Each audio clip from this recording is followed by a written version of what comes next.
इस वीडियो को देख रहे हर एक व्यक्ति पर प्रभु यीशु मसीह की शांति और परमेश्वर का अनुग्रह हमेशा तक बना रहे। हम इस चैनल पर आपका स्वागत करते हैं।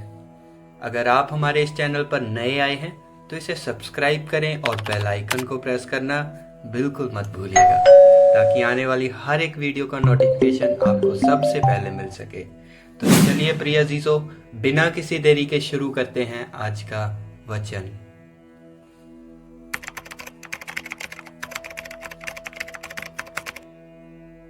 यूहन्ना नबी की पुस्तक अध्याय 1।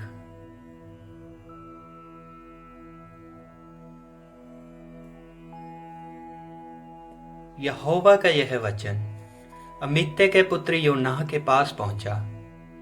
उठकर उस बड़े नगर नीनवे को जा और उसके विरुद्ध प्रचार कर, क्योंकि उसकी बुराई मेरी दृष्टि में बढ़ चुकी है। परंतु यूहन्ना यहोवा के सम्मुख से तरशीश को भाग जाने के लिए उठा और याफा नगर को जाकर तरशीश जाने वाला एक जहाज पाया और भाड़ा देकर उस पर चढ़ गया कि उनके साथ होकर यहोवा के सम्मुख से तरशीश को चला जाए। तब यहोवा ने समुद्र में एक प्रचंड आंधी चलाई और समुद्र में बड़ी आंधी उठी, यहां तक कि जहाज टूटने पर था। तब मल्लाह लोग डरकर अपने अपने देवता की दुहाई देने लगे और जहाज में जो व्यापार की सामग्री थी उसे समुद्र में फेंकने लगे कि जहाज हल्का हो जाए। परंतु यूहन्ना जहाज के निचले भाग में उतरकर वहां लेटकर सो गया था और गहरी नींद में पड़ा हुआ था। तब मांझी उसके निकट आकर कहने लगा, तू भारी नींद में पड़ा हुआ क्या करता है? उठ, अपने देवता की दुहाई दे। संभव है कि ईश्वर हमारी चिंता करे और हमारा नाश न हो। तब मलाहों ने आपस में कहा, आओ हम चिट्ठी डालकर जान ले कि यह विपत्ति हम पर किसके कारण पड़ी है। तब उन्होंने चिट्ठी डाली और चिट्ठी यूहन्ना के नाम पर निकली। तब उन्होंने उससे कहा, हमें बता कि किसके कारण यह विपत्ति हम पर पड़ी है। तेरा काम क्या है? तू कहां से आया है? तू किस देश और किस जाति का है? उसने उनसे कहा, मैं इब्री हूं और स्वर्ग का परमेश्वर यहोवा, जिसने जल स्थल दोनों को बनाया है, उसी का मैं भय मानता हूं। तब वे बहुत डर गए और उससे कहने लगे, तूने यह क्या किया है? वे जान गए थे कि वे यहोवा के सम्मुख से भाग आया है, क्योंकि उसने आप ही उनको बता दिया था। तब उन्होंने उससे कहा, हम तेरे साथ क्या करें कि जिससे समुद्र शांत हो जाए? उस समय समुद्र की लहरें बढ़ती ही जाती थी। उसने उनसे कहा, मुझे उठाकर समुद्र में फेंक दो, तब समुद्र शांत पड़ जाएगा, क्योंकि मैं जानता हूं कि यह भारी आंधी तुम्हारे ऊपर मेरे ही कारण आई है। तो भी वे बड़े यत्न से खेते रहे कि उसको किनारे पर लगाएं, परंतु पहुंच न सके, क्योंकि समुद्र की लहरें उनके विरुद्ध ही बढ़ती जाती थी। तब उन्होंने यहोवा को पुकार कर कहा, हे यहोवा, हम विनती करते हैं कि इस पुरुष के प्राण के बदले हमारा नाश न हो और ना हमें निर्दोष की हत्या का दोषी ठहरा, क्योंकि हे यहोवा, जो कुछ तेरी इच्छा थी वही तूने किया है। तब उन्होंने यूहन्ना को उठाकर समुद्र में फेंक दिया और समुद्र की भयानक लहरें थम गई। तब उन मनुष्यों ने यहोवा का बहुत ही भय माना और उसको भेंट चढ़ाई और मन्नतें मानी। यहोवा ने एक महामच्छ ठहराया था कि यूहन्ना को निगल ले, और यूहन्ना उस महामच्छ के पेट में 3 दिन और 3 रात पड़ा रहा। अध्याय 2। यूहन्ना की प्रार्थना। तब यूहन्ना ने महामच्छ के पेट में से अपने परमेश्वर यहोवा से प्रार्थना करके कहा, हे यहोवा, मैंने संकट में पड़े हुए तेरी दुहाई दी और तूने मेरी सुन ली है। अधोलोक के अधर में से मैं चिल्ला उठा और तूने मेरी सुन ली। तूने मुझे गहरे सागर में समुद्र की थाह तक डाल दिया और मैं धाराओं के बीच में पड़ा था। तेरी भड़काई हुई सब तरंगें और लहरें मेरे ऊपर से बह गई। तब मैंने कहा, मैं तेरे सामने से निकाल दिया गया हूं। कैसे मैं तेरे पवित्र मंदिर की ओर फिर ताकूंगा। मैं जल से यहां तक घिरा हुआ था कि मेरे प्राण निकले जाते थे। गहरा सागर मेरे चारों ओर था और मेरे सिर में सिवार लिपटा हुआ था। मैं पहाड़ों की जड़ तक पहुंच गया था। मैं सदा के लिए भूमि में बंद हो गया था।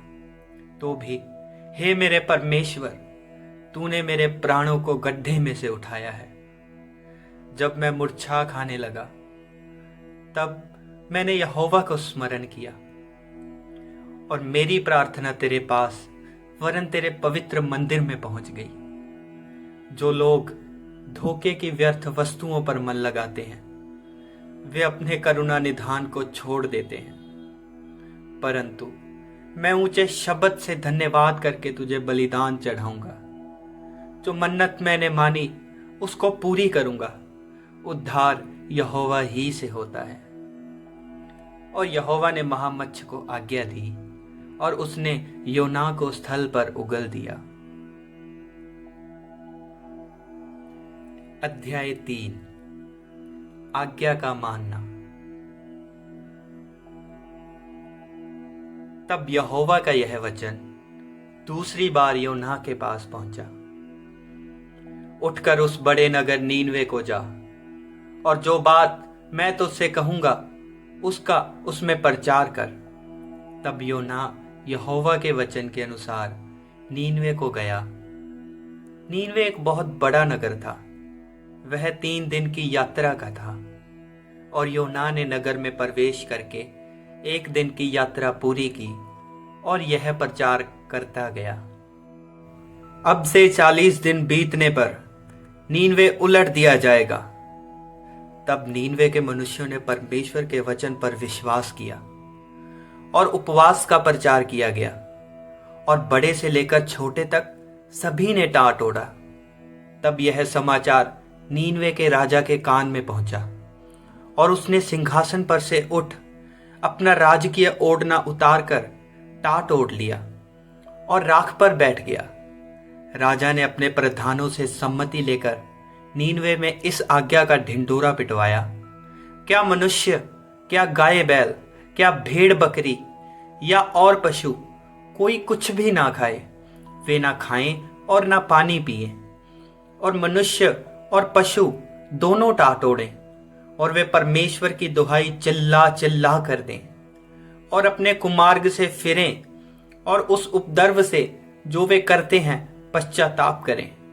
संभव है परमेश्वर दया करे और अपनी इच्छा बदल दे और उसका भड़का हुआ कोप शांत हो जाए और हम नाश होने से बच जाएं। जब परमेश्वर ने उनके कामों को देखा कि वे कुमार्ग से फिर रहे हैं, तब परमेश्वर ने अपनी इच्छा बदल दी और उनकी जो हानि करने की ठानी थी उसको ना किया। अध्याय 4 योना का क्रोध और परमेश्वर की दया।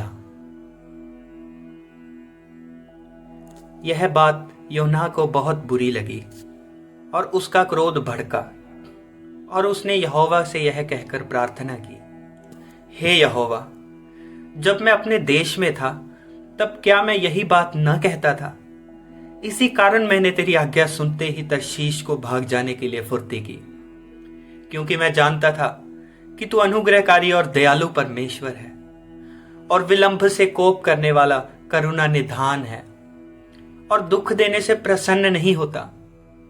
सो अब हे यहोवा, मेरा प्राण ले ले, क्योंकि मेरे लिए जीवित रहने से मरना ही भला है।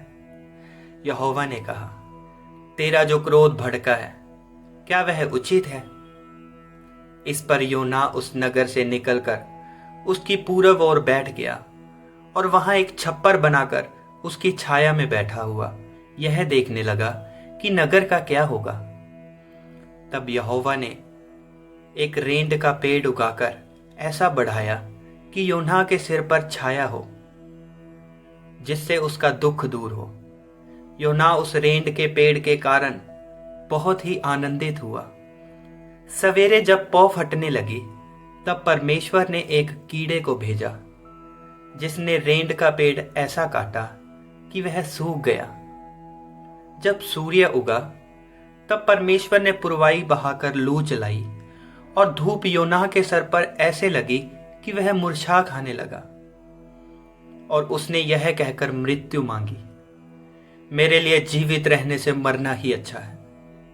परमेश्वर ने योना से कहा, तेरा क्रोध जो रेंड के पेड़ के कारण भड़का है, क्या वह उचित है?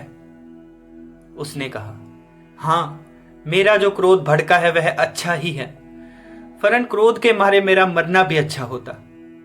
तब यहोवा ने कहा, जिस रेंड के पेड़ के लिए तूने कुछ परिश्रम नहीं किया, ना उसको बढ़ाया, जो एक ही रात में हुआ और एक ही रात में नाश भी हुआ, उस पर तूने तरस खाई है।